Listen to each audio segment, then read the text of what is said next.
Este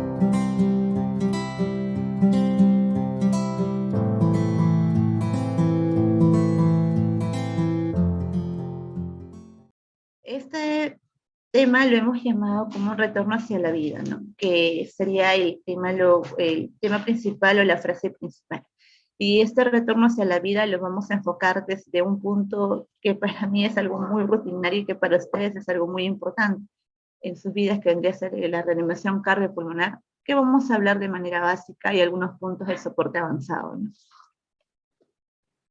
Entonces, tenemos que entender, o primero, fijarnos en que un paciente, ya sea familiar, o sea alguien de la iglesia, o sea quizás alguien fuera de nuestro ámbito, ¿no?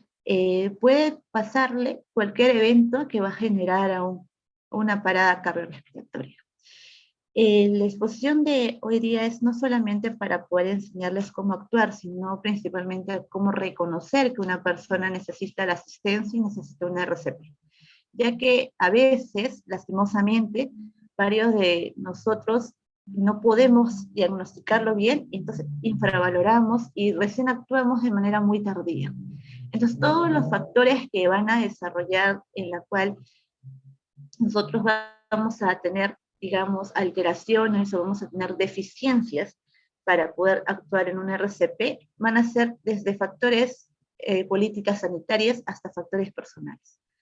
En cuanto a las políticas sanitarias, como podemos ver aquí, ¿no? Están pues las recomendaciones y guías que van a salir todos los años, ya sea europeo o americano. Factores psicológicos propiamente de parte del paciente, de parte de la persona que va a reanimar. Los determinantes sociales, es decir, los consumos o las sustancias que pueden encontrarse alrededor del paciente. El mismo SARS-CoV-2 que estuvo con nosotros casi cerca de 3 años y que sigue estando, ¿no? Las intervenciones de salud pública, los accesos, todo ello va a influir en lo que vendría a ser una reanimación de manera externa, ¿no? Entonces, en esta exposición vamos a centrar, si bien es cierto, casi todas las diapositivas están en base a las guías de recomendación AJA, que es de la Sociedad Americana de Reanimación, pero también vamos a poner unas pinceladas de lo que vendría a ser el Concilio de la Resolución Europea, cuya actualización última es del 2021, ¿no? Entonces, hay que tener en cuenta lo siguiente, ¿no? Primero, una parada cardiorrespiratoria, como dice su nombre propiamente, es cuando el corazón pues deja de funcionar, es decir, entra en un paro, ya no funciona, ya no bombea más, ya no produce más latidos de inyección, no hay circulación, ¿no?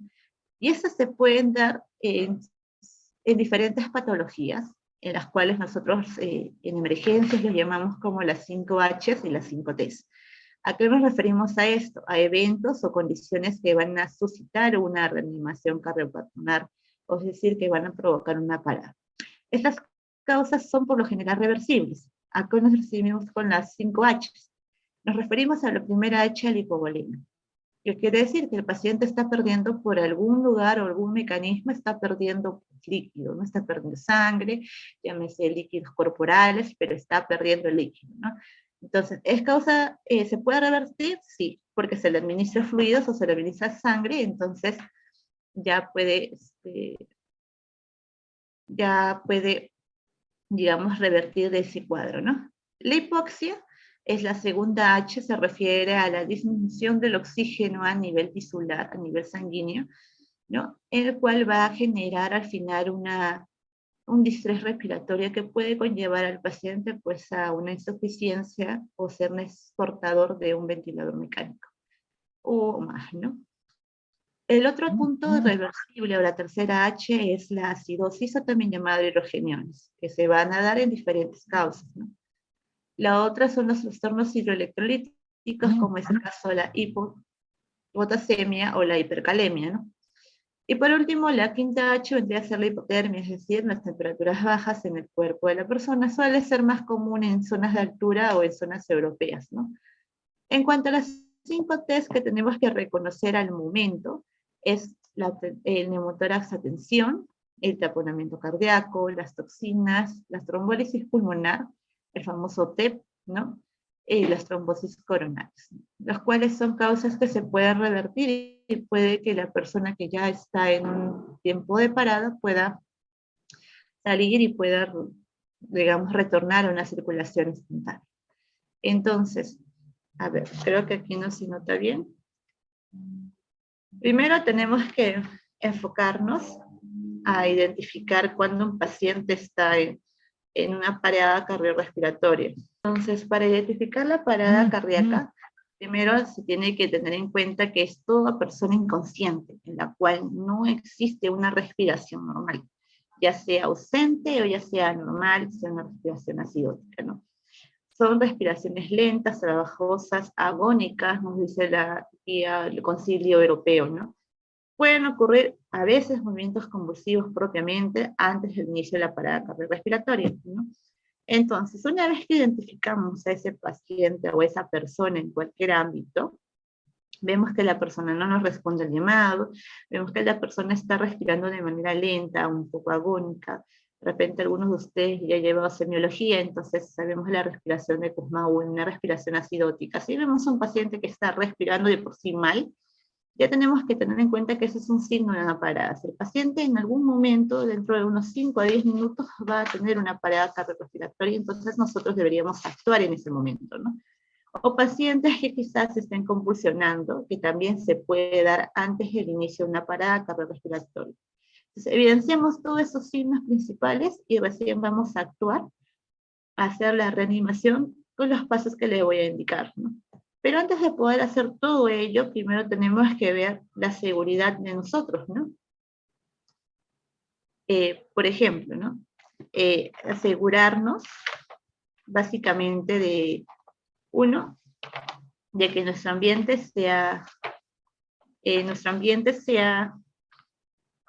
seguro, sea accesible, de que no pueda involucrarnos al ser nosotros una víctima más, sino que seamos también seamos unas personas que podamos actuar.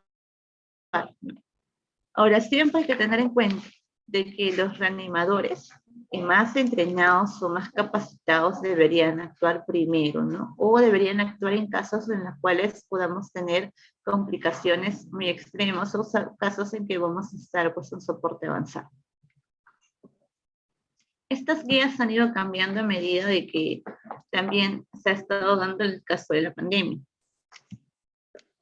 Entonces, la guía americana, el AHA del 2020, nos va a dar unos pasos que vendrían a ser las cadenas de supervivencia.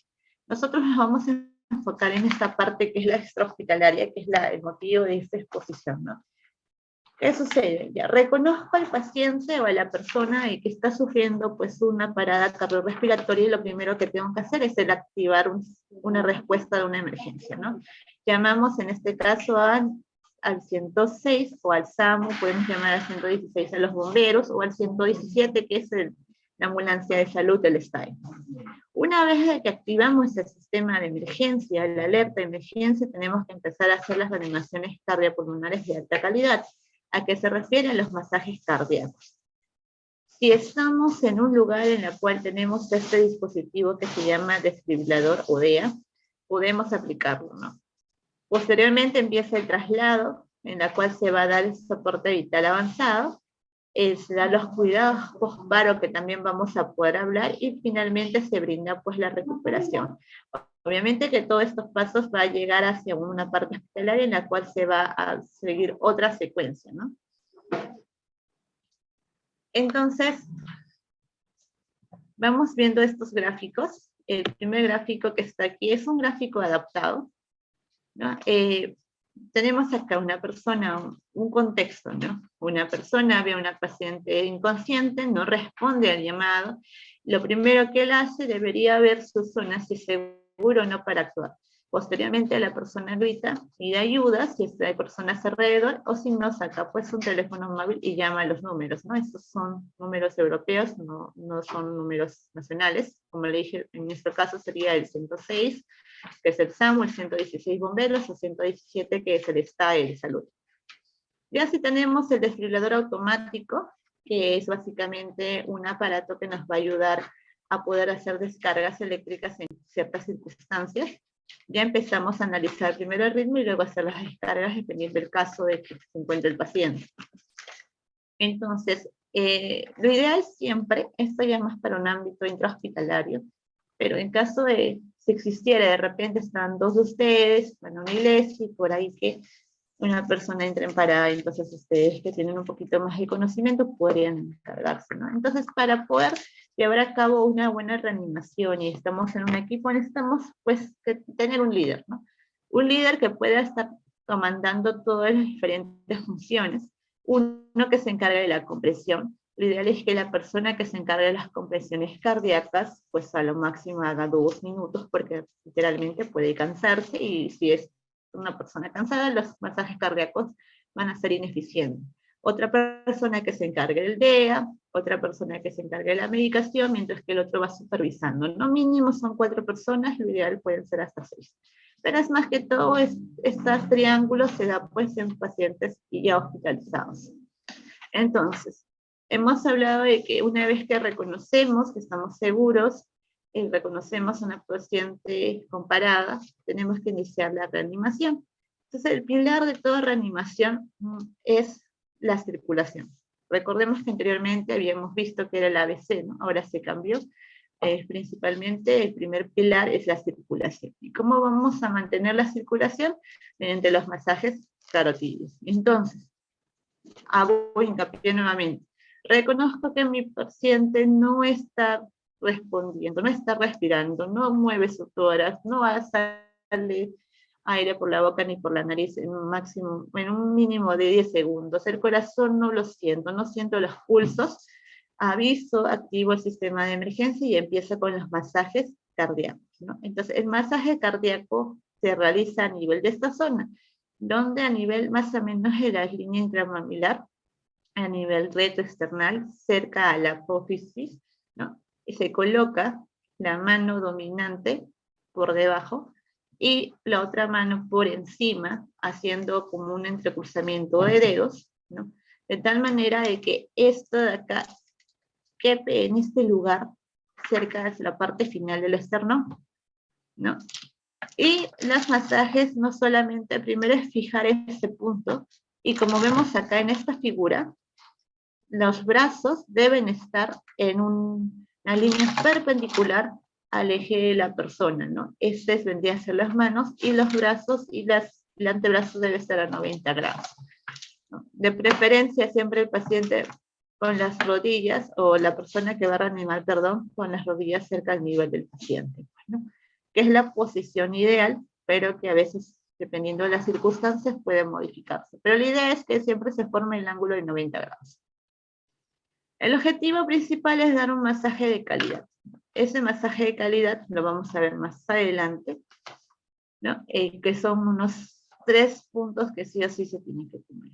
Luego de eso se tiene que valorar la vía aérea, es decir, hacer que el paciente pueda respirar. Para ellos es otra persona que lo hace, en la cual se pueden usar 2 tipos de maniobras. La de frente mentón, que tiene como finalidad abrir la vía aérea de tal manera que la lengua no obstaculice esta vía aérea superior. O puede ser mediante la tracción mandibular, como ven, vemos a los 4 últimos dedos de cada mano cerca a la curvatura mandibular, y esto se tracciona hacia arriba, ¿no? De tal manera que se consigue una cierta extensión cervical. Entonces, vamos a ver cada circunstancia, ¿no? Acá les estoy presentando, les voy a presentar lo que tendría que ser el algoritmo que presenta la AJA en el 2020, justamente para la reanimación cardiopulmonar en adultos, ¿no? Entonces, reconocemos al paciente que está en parada, iniciamos la reanimación. Administramos oxígeno si es que tenemos cercano a nuestro alrededor. Conectamos monitores, y también lo tenemos. Si en caso estamos en un ambiente prehospitalario, es decir, en una iglesia, de repente estamos quizás en un colegio, en academias, en la misma universidad, conectamos al menos pues un monitor, un saturador, ¿no? Lo ideal, esto se maneja más que todo en ambientes extrahospitalarios. Vemos, de acuerdo a los monitores, que por lo menos son 3 que se colocan a nivel de ambas hombros y cerca de la línea intermamilar, en la región external, vemos si el paciente presenta un ritmo pues desfibrilable, ¿no? si es un ritmo desfibrilable, significa que está frente a una frecuencia, una fibrilación ventricular o una taquicardia ventricular sin pulso. O si es un caso de asistolia. Asistolia es decir, no hay actividad eléctrica, ya sea sin pulso como es el ASP, o simplemente no hay actividad eléctrica y se siente un pulso pues débil, ¿no? Si estamos frente a una taquicardia ventricular, que quizás uno de ustedes ya lo ha visto en la parte de semiología cardiológica, o quizás ya lo van a ver más adelante. Si estamos frente a esto, lo que vamos a hacer es la desfibrilación mediante las descargas. Pero si no estamos frente a eso, es decir, no vemos ninguna línea en el trazado del EKG, es decir, estamos en asistolia, lo primero que se tiene que hacer es la administración de adrenalina. No, esta administración se tiene que hacer por lo menos en dos, se administra la adrenalina con una dosis recomendada de 1 miligramo. ¿No? Este de aquí se realiza cada 3 a 5 minutos. Se da la dosis intercalada, ¿no? Una vez que administro la adrenalina, para el caso de una sistolia, empiezo nuevamente mis 2 minutos de RCP, ¿no? Es decir, las maniobras, en este caso vendría a ser las compresiones cardíacas, ¿no? Entonces, recién ahí, pasados los 2 minutos, vuelvo a ver el ritmo y digo, ¿este paciente está todavía en asistolia o este paciente todavía está en fibrilación ventricular? Si es que todavía sigue en asistolia, es decir, no marca ni una onda en el EKG del monitor, entonces vamos a hacer un segundo intento con la epinefrina, y si no, tenemos que estar buscando las causas probables que nos están llevando a ese paciente, ¿no? Y si en caso, a pesar de haber pasado otra sesión más, otro ciclo más de 2 minutos, ¿no? Entonces ya tenemos que recurrir a los siguientes, que vendría a ser, ¿no? El tema de los cuidados que puedan tener el paciente posparo, ¿no? Si en caso por ahí el paciente, después de la epinefrina, después de los masajes, ya sale a un ritmo desfibrilable, se hace la descarga. Ahora, hablamos de calidad del RCP o calidad del masaje cardíaco cuando cumple estos 3 criterios, ¿no? Primero, que la compresión sea por lo menos 5 centímetros o 2 pulgadas, que se dé dentro de una frecuencia entre 100 a 120, que permita en cada compresión una expansión torácica, y por lo menos no debe haber interrupciones entre cada compresión. Se tiene que realizar, lo ideal, cada 2 minutos. Pasados los 2 minutos se recomienda que se cambie de compresor, y si no, también hay que tener en cuenta el tema de la ventilación, 30 masajes con 2 ventilaciones, ¿no? Entonces ya hemos visto cómo se maneja un caso de asistolia, ahora vamos a ver un caso de una fibrilación ventricular. Si el paciente tiene un ritmo que es muy similar a una taquicardia o una fibrilación, se hace una primera descarga. Se evalúa 2 minutos de masajes junto con ventilaciones, se vuelve a evaluar el ritmo. Vemos si está en asistolia o si está nuevamente en fibrilación. Si está en fibrilación, se realiza una segunda descarga, se coloca adrenalina y posterior a ello se vuelve a iniciar 2 minutos más de RCP. Pasados los 2 minutos más de RCP, volvemos a completar, volvemos a verificar nuevamente el ritmo y si es o no desfibrilable. Si es que es desfibrilable, se vuelve a administrar una última descarga y se va viendo la necesidad de usar otro tipo de drogas antiarrítmicas, como es el caso de la amiodarona o de la lidocaína, ¿no? Como se dan cuenta, este algoritmo solamente nos permite realizar 3 descargas, ¿no? Y esta reanimación está basada en un tiempo límite de 10 minutos. Yo sé que la mayoría, cuando ustedes lleguen, se van a animar y van a querer reanimar hasta, si es posible, 20 minutos. Las guías no nos recomiendan eso debido a que pasados los 10 minutos las consecuencias de que el paciente salga son muy escasas y las complicaciones que van a brindarse van a ser pues complicaciones neurológicas muy complejas. Es decir, el paciente en esos 10 minutos no va a tener una buena circulación cerebral, va a haber daño neuronal, lo cual va a llevar a una encefalopatía hipoisquémica. Es decir, el paciente ya va a quedar secuelar. Por eso es que estas guías solo te recomiendan en un lapso de más o menos 10 minutos. Entonces, antes de pasar, recordemos nuevamente esto que tenemos que tener en cuenta. ¿Cuánto es un RCP de calidad? Cuando la compresión cardíaca se da en un lapso de 5 centímetros de profundidad, entre 100 a 120, cuando no se interrumpen las compresiones, siempre se cambia cada 2 minutos, ¿no? Y se da en una relación de 30 compresiones con 2 ventilaciones. El fármaco es lepinefrina, se da en una dosis recomendada de 1 miligramo cada 3 a 5 minutos, obviamente diluidos, y el cuantoamiodarona se considera un bolo de 300 miligramos como dosis para casos de taquicardias o taquiarritmias, siempre y cuando no salgan con las descargas, que es muy inusual, ¿no? Pero puede darse. Pero es más que todo un ambiente intrahospitalario, ¿no? Entonces, vamos a ir a la siguiente diapositiva, ¿no? Ya hemos visto la calidad y el DEA solo para medios de cultura general. Existen dos, la bifásica y la monofásica. De manera cultural, la bifásica puede tener múltiples joules, pero lo ideal es una dosis de 120 a 200 joules, y si no tenemos la dosis, siempre se da el valor máximo, ¿no? La monofásica, sin embargo, solo va a tener una descarga que es de 160 joules. El manejo de la vía aérea avanzada ya es un tema un poco más de especialidad, ¿no? Se hace referencia a la intubación endotraqueal. Si es difícil o es de difícil acceso, podemos usar dispositivos un poco más familiarizables, como es el caso de dispositivos supraglóticos, ¿no? O también se usa la capnografía para poder evidenciar cómo estamos con el CO2, ¿no? Si es que se logra proteger la vía aérea, ya sea con una intubación endotraqueal o con un dispositivo, pues entonces se va manejando un ritmo de una ventilación cada 6 segundos, ¿no? Ya no es en el ritmo de 32.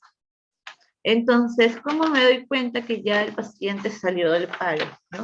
Mediante los signos de retorno de la circulación espontánea. Estos signos van a involucrar al pulso, a la presión arterial, al aumento repentino y sostenido del CO2 que se va a hallar en este nivel de la capnografía, que por lo general es más de 40, en las ondas espontáneas que se van a dar en la presión arterial. Entonces, esto es lo que hemos visto, es la guía AJA del 2020, pero también tenemos la del Concilio Europeo, ¿no? Del 2021. Es muy similar, solo les doy para que puedan comparar y también para hacer énfasis de cómo se debe actuar, ¿no? Paciente no responde, no respira con normalidad. ¿Qué tengo que hacer? Avisar al servicio de emergencia, y si yo tengo conocimiento de RCP, empezar a actuar. Actuamos mediante un ritmo de compresiones 30 y 2 ventilaciones, ¿no? Sin interrupción entre ambos, de preferencia, ¿no? Siempre dos reanimadores. Evaluamos ritmos si estamos en un ambiente hospitalario, vemos si se puede desfibrilar o si no se puede desfibrilar. Si se desfibrila, estamos frente a una fibrilación ventricular o taquicardia ventricular. Se administran las descargas y se reinicia inmediatamente la reanimación cardiopulmonar básica, ¿no? Y si no, simplemente lo que se hace es iniciar la reanimación, pero previamente a la colocación de una epinefrina. Entonces ahora vamos a ver algunos casos especiales que se pueden dar, como es el caso de una reanimación, pero en pacientes gestantes, ¿no? Porque puede darse el caso, ¿no? Entonces es algo muy similar a los adultos, pero acá va a haber una pequeña modificación, ya que anatómicamente la paciente va a tener ciertas dificultades, ¿no? Más que todo cuando están en el tercer trimestre de embarazo. Entonces, ya más adelante, acá creo que está, vemos aquí siempre 2 personas, es prioridad para realizar una RCP de alta calidad. Una persona, que vendría a ser el segundo reanimador, debe con sus manos sujetar el fondo uterino hacia el lado izquierdo, de tal manera de que se descomprima la parte aortocava, y de esa manera pueda instaurarse la circulación en la paciente gestante, ¿no? Puede ser de esta manera, apoyando el brazo, o si no, con las 2 manos, apoyando toda la parte del fondo uterino del cuerpo de repente hacia el lado izquierdo. Entonces, tenemos que tener en cuenta de que en estos casos no estamos frente solamente a una persona a reanimar, sino a dos, a la mujer y al bebito que está en camino.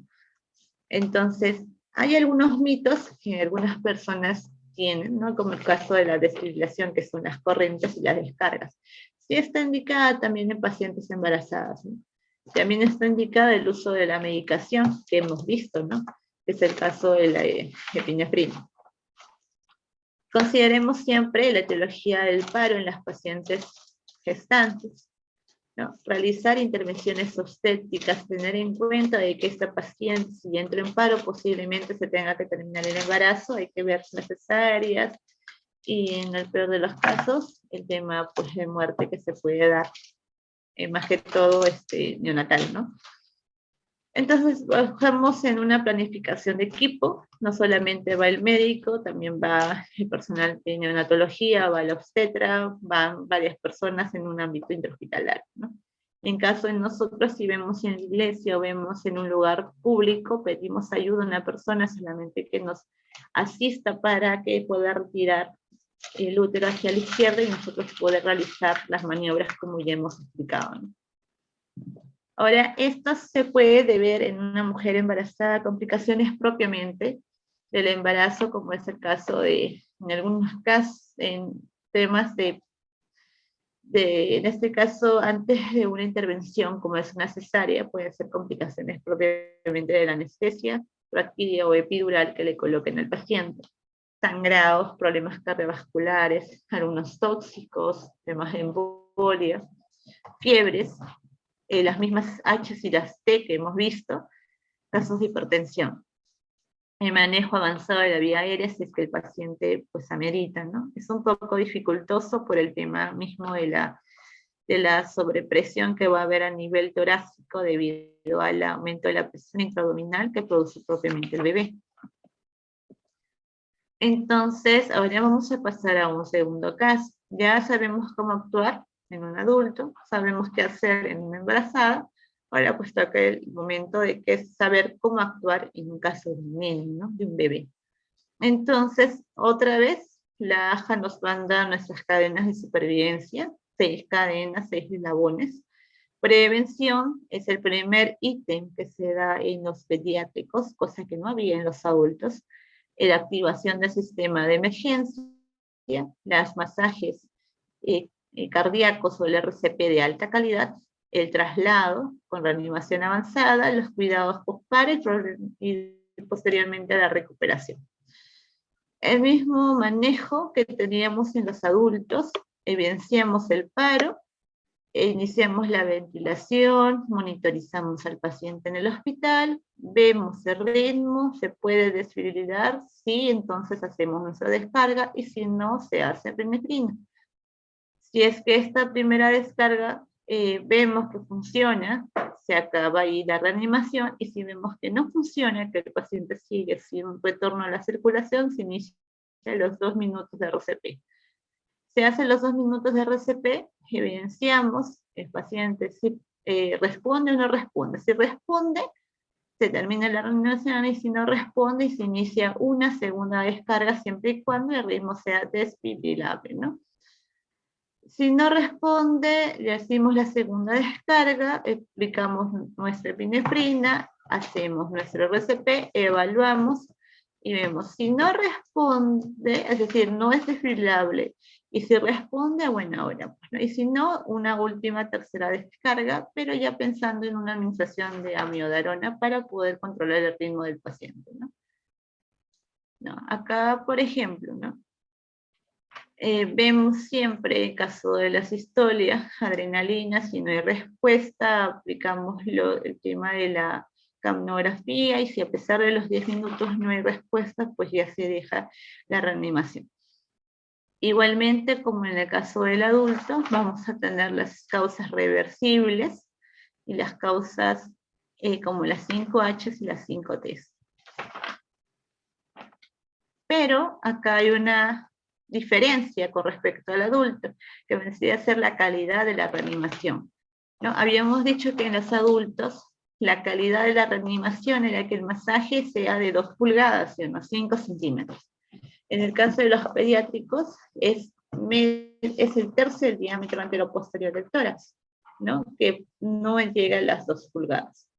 Debe ser rápido, dentro de los 100 a 120 latidos por minuto, que también ya lo habíamos visto, que permite una expansión posterior a cada compresión, que se reduzca en lo mínimo posible las complicaciones, cambiar siempre cada 2 minutos, pero a diferencia del adulto, esta relación compresión-ventilación que se debe realizar es de 15 a 2, ¿no? En el adulto era 32. Siempre tener en cuenta de que un paciente pediátrico se puede complicar, entonces tenemos que estar atentos a una posible intubación del paciente, ¿no?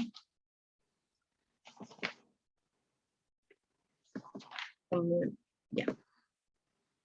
Entonces, ahora tenemos aquí, las compresiones son diferentes, no es lo mismo comprimir a un adulto que comprimir a una lactante o que comprimir a un niño mayor de 1 año. En el caso de los lactantes, ¿no? A los niños, a los bebés o a los lactantes menores de 1 año, lo que se hace es básicamente como estamos en la figura, con los 2 dedos, el dedo medio y el dedo índice, se realiza una compresión de más o menos 1 centímetro por debajo de la línea intermamilar en una frecuencia de 100 latidos por minuto en una profundidad de 2 centímetros.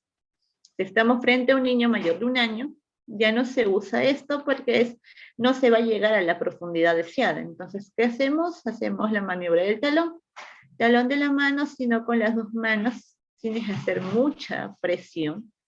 Se hace entre los pezones, frecuencia también de 100 a 120 con una profundidad de 3 centímetros.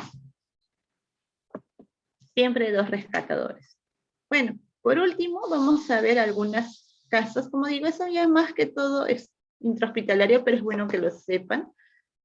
Ya el punto aquí es el que poder reconocer y actuar, porque si nosotros actuamos dentro de los primeros 5 minutos, el paciente se va a poder recuperar y vamos a tener a un paciente pues ya retornado a la vida, ¿no? Pero hay pacientes que lastimosamente no lo hacen y que llegan a un ambiente hospitalario y ya se da un cuidado para un poco más especializado. Entonces, en este caso, una vez de que se dé la circulación espontánea, se inicia una fase de estabilización y un manejo continuo de unas actividades. La estabilización consiste en manejar la vía aérea, si es que es necesario la intubación, controlar los parámetros ventilatorios, siempre y cuando una saturación mayor a 92, los controles de la presión sistólica por encima de 90 y presiones arteriales medias de 65, realizar un electrocardiograma con las 12 derivaciones, y posterior a ello ver posibles causas, ya sea cardíacas, ya sea cerebrales, u otro tratamiento que pueda involucrar, ¿no? Eso ya es algo más, como les decía, intrahospitalario, que les he puesto más que todo para conocimiento, ¿no? Entonces, en base a todo ello, la intención, como le decía aquí a Juanita, es poder explicarles a ustedes los pasos fundamentales de poder realizar frente a un caso de una parada, ¿no? Les digo esto porque básicamente es un pan de cada día en los hospitales. No es guardia si no se tiene una reanimación, ¿no? Y a veces, lastimosamente, ya los pacientes llegan en situaciones muy críticas, ¿no? Que se rompe dicho puente y ya no se retorna hacia la vida, que es el tema principal, ¿no? Entonces, la conclusión o lo que quiero que ustedes puedan llevarse de esta charla es de reconocer. Paciente, no necesariamente el paciente tiene que estar inconsciente para que ustedes reanimen, sino que basta que el paciente tenga una mala respiración y ya deben reanimar. No le tengan miedo a una paciente embarazada para no reanimar. No tengan miedo de reanimar a un niño, ¿no? Porque si nosotros perdemos minutos, segundos, la persona va a tener menos chances de poder salir de una parada. Estos casos se pueden dar en diferentes lugares. Nosotros estamos enfocando en la iglesia que, bueno, ya se está volviendo a aperturar. Entonces tenemos que estar listos como personal de salud o próximos personales de salud a salir, cómo actuar, ¿no? Porque como les dije al inicio, nosotros no solamente somos pues estudiantes que hemos querido realizar la carrera de medicina, sino también que somos los entes por la cual Dios va a trabajar milagros. Depende de nosotros cómo actuemos y depende de nosotros cómo también llevemos a las personas a los pies de Jesús, pues, ¿no? Si bien es cierto, esta carrera nos acerca más a las personas porque los vemos en la etapa más crítica, una parte muy débil. También va a depender de nuestro actuar, de cómo vamos a acercarlos a nuestro Señor, ¿no? Entonces, si nosotros vemos, porque si bien es cierto, nuestra religión nos permite o nos inculca demasiado el tema del cuidado, el tema de la nutrición, el tema de los hábitos saludables, algunas veces algunos hermanos no los cumplen, entonces tenemos que estar ante la expectativa de que en cualquier momento pueda suceder. Entonces, una vez que identificamos esta situación o esta escena, tenemos que empezar a actuar. Más que una ventilación, lo principal es mantener una buena compresión cardíaca.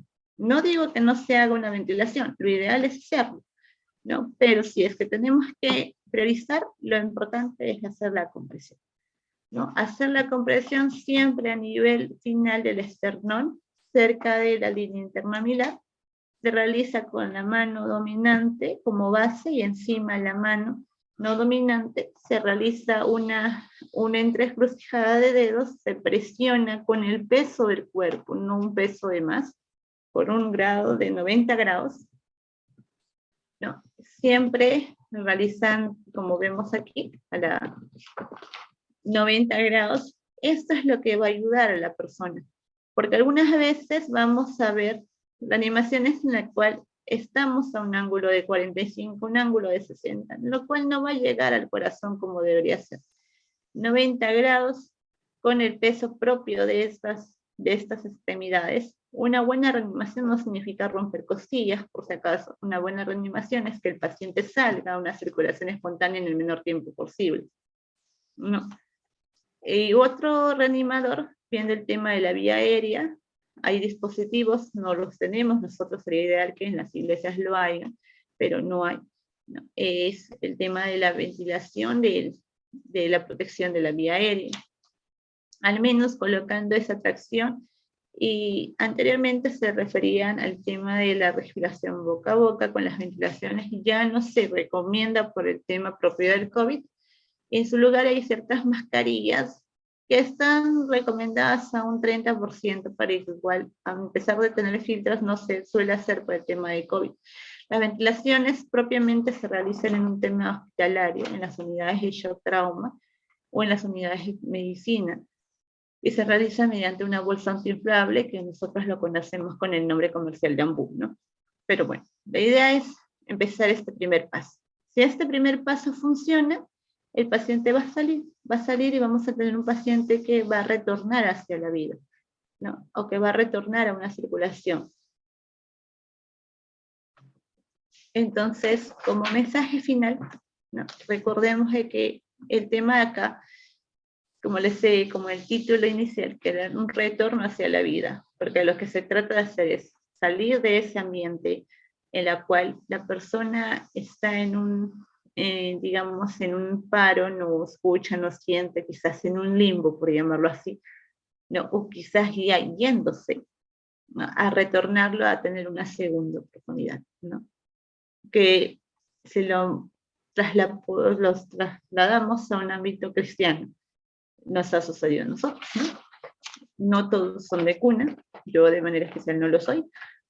Entonces yo recién conocí, digamos, la palabra de Dios después ya siendo adulta, casi a los 20 años, ¿no? Es como que yo había estado casi muriendo, casi en paro, y que conocí la palabra de Dios y volví en sí a sus caminos, es decir, como que retorné a un tiempo espiritual.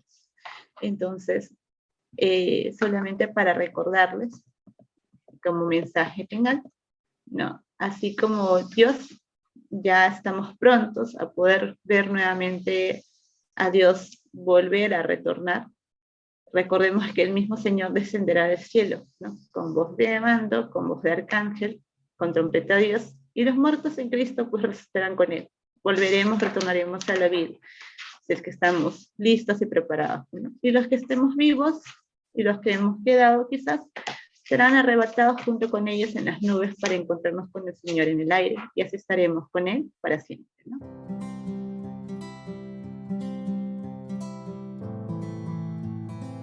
AMA Estudiantes es una asociación que está distribuida en diferentes países de Latinoamérica y nosotros somos el capítulo peruano de la Asociación de Médicos Adventistas. Capacitar para la obra médico-misionera y seguir el ejemplo del gran médico. Enseñar los principios de salud y asegurar el más alto desarrollo del cuerpo, la mente y el alma. Proclamar el Evangelio de salvación al mundo.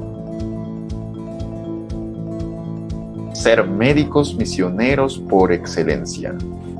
Practicar nuevos hábitos saludables. Ser un vehículo de integración entre los estudiantes de medicina del Perú. Lectura diaria del libro El Ministerio de Curación. Club del Libro cada sábado. Un espacio para dialogar y compartir ideas sobre la lectura diaria. Oración intercesora. Sábado de testimonios, con profesionales de la salud que compartirán sus experiencias y los milagros que Dios hizo en el trabajo misionero. Capacitación en la obra médico-misionera con el auspicio del Instituto Misionero de la Escuela de Medicina de la Universidad Peruana Unión. Ayuda social a los más necesitados a través de proyectos tales como la repartición de víveres. Además, organizamos proyectos de ayuda médica para capacitar acerca de la medicina preventiva mediante los 8 remedios naturales y por medio de ello hablar del amor de Jesús. Promovemos el bienestar mental, físico a través de ponencias sobre los principios de la salud. Brindamos ponencias de temas polémicos y de estilo de vida saludable, basándonos en la filosofía adventista.